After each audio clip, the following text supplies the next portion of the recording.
Welcome back to my channel. আজকে আমরা শুরু করতে যাচ্ছি আমাদের সিলেট ভ্রমণের দ্বিতীয় পর্ব। তো আমরা দ্বিতীয় পর্বতে যাব ভোলাগঞ্জ সাদা পাথর। সম্পূর্ণ ভোলাগঞ্জ সাদা পাথরটা ঘুরে দেখব এবং কী পরিমাণ পাথর সেখানে আছে এবং কী পরিমাণ পাথর সেখান থেকে লুট করা হয়েছে সম্পূর্ণ দেখাবো এই ভিডিওর মাধ্যমে। আমরা প্রথমে চলে যাব এখান থেকে আম্বরখানা বাস স্ট্যান্ড, বিকজ আমাদের জার্নি হবে আজকে বাস।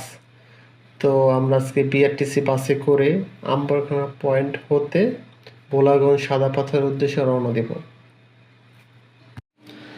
আমরা প্রথমে চলে আসি আম্বরখানা সরকারি প্রাথমিক বিদ্যালয় এবং এখান থেকেই মূলত বিআরটিসি বাসগুলা ছেড়ে যায় ভোলাগঞ্জের উদ্দেশ্যে। তো আমরা জন প্রতি ৭৫ টাকা করে দুটো টিকিট নিয়ে নেই ভোলাগঞ্জ যাওয়ার জন্যে। তো আমরা এই বাসে করে আজকে ভোলাগঞ্জ যাব। আশা করি আপনারা সম্পূর্ণ ভিডিওটা দেখবেন। কম খরচে কীভাবে ভোলাগঞ্জ যেতে পারবেন এই ভিডিওর মাধ্যমে পেয়ে যাবেন। যারা যারা আমার চ্যানেলটি সাবস্ক্রাইব করেননি অবশ্যই সাবস্ক্রাইব করে দেবেন, আর যারা সাবস্ক্রাইব করেছেন তাদেরকে অসংখ্য ধন্যবাদ। ঠিক ৯টা ১০ আমাদের বাস ভোলাগঞ্জ উদ্দেশ্যে ছেড়ে যায় এবং আপনারা যেতে যেতে দেখতে পাবেন আশেপাশের সুন্দর চা বাগান। তো আমরা চা বাগানে নামবো না, বিকজ আমরা যাওয়ার পথে শ্রীমঙ্গল ঘুরে দেখব, এই জন্য এখান থেকে চাচ্ছিলাম না শ্রীমঙ্গলের ফিল নিতে। তো আমরা চা বাগান দেখতে শ্রীমঙ্গলে যাব। তো আমরা এখান থেকে চলে যাই ডাইরেক্ট ভোলাগঞ্জ সাদা পাথরে এবং যাওয়ার পথে আপনাদের দেখা মিলবে ওসমানী ইন্টারন্যাশনাল এয়ারপোর্ট সিলেট। তো চলেন দেখা যাক।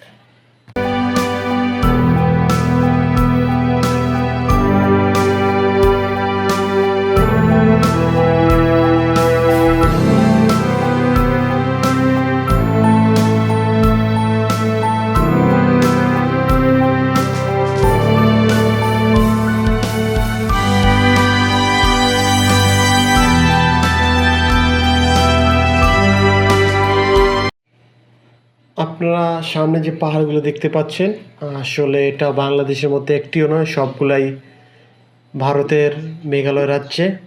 তো পাহাড়গুলো যত কাছে মনে হচ্ছে আসলে এত কাছে নয়, পাহাড়গুলা অনেক দূরে।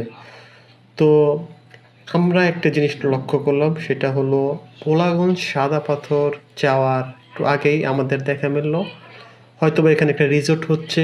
ভবিষ্যতে যদি আপনারা কেউ আসেন হয়তোবা এখানে আপনারা স্টে করতে পারেন। এছাড়া আপনারা ভোলাগঞ্জ রিসোর্ট বা হোটেল আছে, এখানে আপনারা নাইট স্টে করতে পারেন।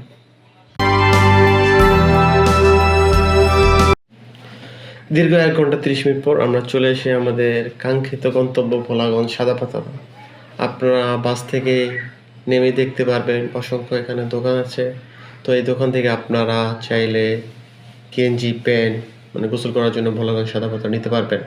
যেহেতু আমরা এগুলো কিছুই নিব না, তো আমরা নিব একটা ক্যাপ। তো আমি আমার ওয়াইফের জন্য একটা ক্যাপ নিব এবং ক্যাপ নিয়ে আমরা চলে যাব ভোলাগঞ্জ সাদা পাথরের ঘাটে, কারণ ওইখান থেকে আমাদের নৌকা ভাড়া করতে হবে। প্রথমে আমাদের ভোলাগঞ্জ সাদা পাথর 0 পয়েন্ট যাওয়ার জন্য একটা বোট নিতে হবে। তো আমরা এখান থেকেই একটি বোট ভাড়া করে নিই। আমাদের বোট ভাড়া পড়েছিল ৮০০ টাকা। তো আমরা যেহেতু 7 জন ছিলাম, তো আমরা আমাদের 7 জনের জন্য এই বোটটা ভাড়া করে নিই এবং আপনারা চেষ্টা করবেন 8 জন আসার জন্য। 8 জন আসলে ইকুয়ালি 100 টাকা করে বোট ভাড়া পড়ে যাবে এবং এটা যাওয়া আসা সহ ভাড়া।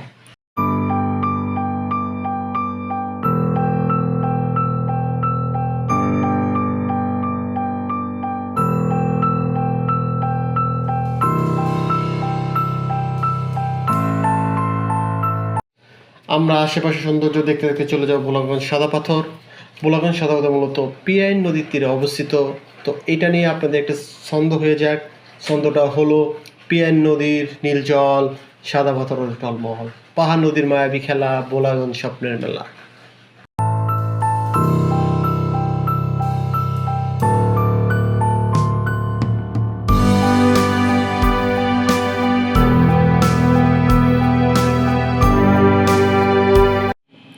অবশেষে আমরা চলে আসলাম আমাদের কাঙ্ক্ষিত গন্তব্য ভোলাগঞ্জ সাদা পাথর, যা সিলেটের অন্যতম জনপ্রিয় ভ্রমণ স্পট। পাহাড়, নদী আর সাদা পাথরের এই মিলনস্থল প্রকৃতি প্রেমীদের কাছে স্বর্গের মতো। এখানে পিয়াই নদীর স্বচ্ছ নীল জল, সাদা পাথরের ঝলক আর চারপাশে সবুজ পাহাড় আপনাকে মুগ্ধ করে তুলবে।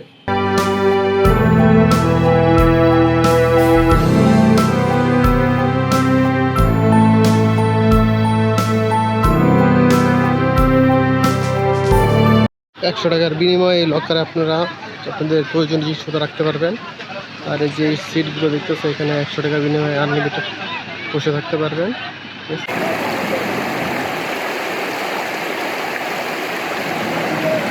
একবার খালি ভোলাগঞ্জ সাদা পাথর আসে আর এটা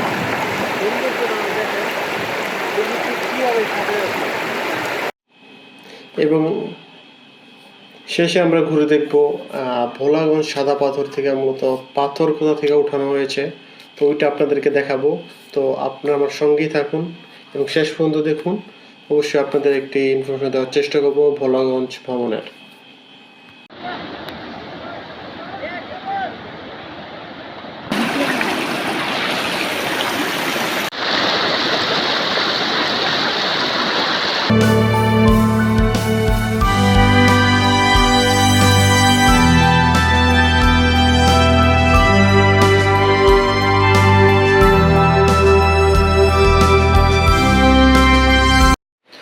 আমার এই ট্যুরের যেহেতু মূল উদ্দেশ্য ছিল ভোলাগঞ্জ সাদা পাথরে কোথা থেকে পাথর ওঠানো হয়েছে সেটা দেখার জন্য, তো আমরা ওই স্পটে চলে আসছি যেখান থেকে পাথর ওঠানো হয়েছে। তো আপনারা দেখতে পাচ্ছেন যে কী পরিমাণ পাথর এখান থেকে ওঠানো হয়েছে। আবার নৌকা দিয়ে আবার পাথর ফালানো হচ্ছে, বাট কবে জানি না এটা আবার আগের রূপে ফিরে আসে।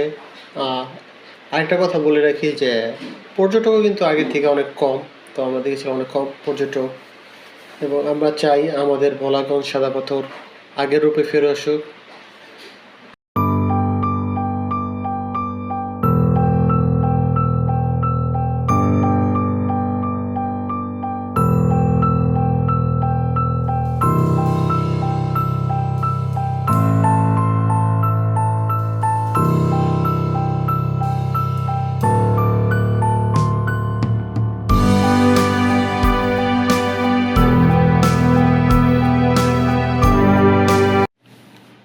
আপনারা চাইলে এখান থেকে প্যান কেঞ্চি নিতে পারেন গোসল করার জন্য, যেহেতু আমরা সাথে করে নিয়ে আসছিলাম, তো এখান থেকে কিছু কিনতে হয়নি।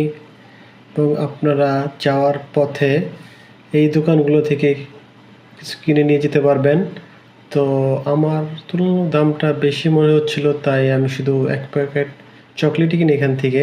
তো আপনাদের যদি প্রয়োজন হয় এখান থেকেও কেনাকাটা করতে পারেন।